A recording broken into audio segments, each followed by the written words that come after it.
塚敦とはい、細い原作の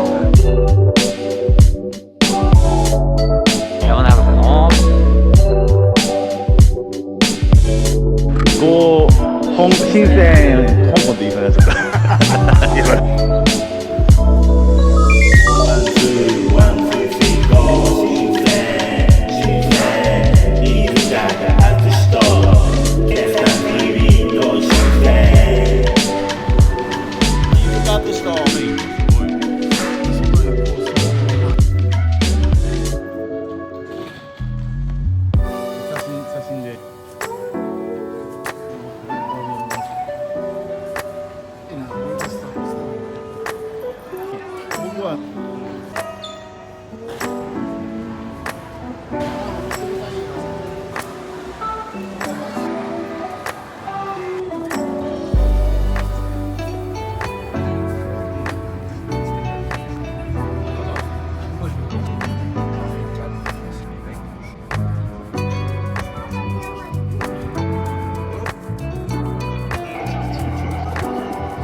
KEN3TV の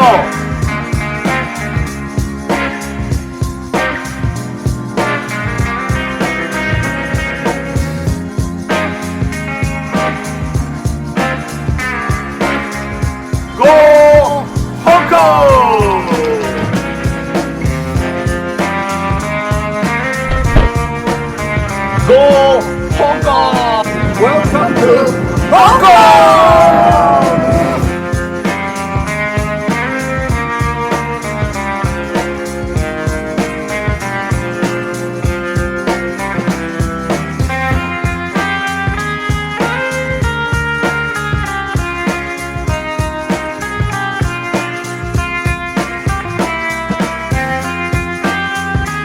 回りました。まあね、これをもって言うのもなんだけど、旅は人ですよ。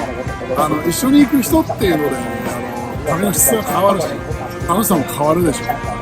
今回、台湾でも一緒だったり、ケンさんと一緒に行ったら、これはね、なかなか面白いです。結局、結果どうだったかっていうと、6日間ほぼ全部誰かに会うという旅になったという。ね、ほぼノープランだったのに知らないうちにそういう風になってたというこの必然これが香港、これがケンさんとの旅どうよ。飯塚敦とKEN3TV のゴー香港。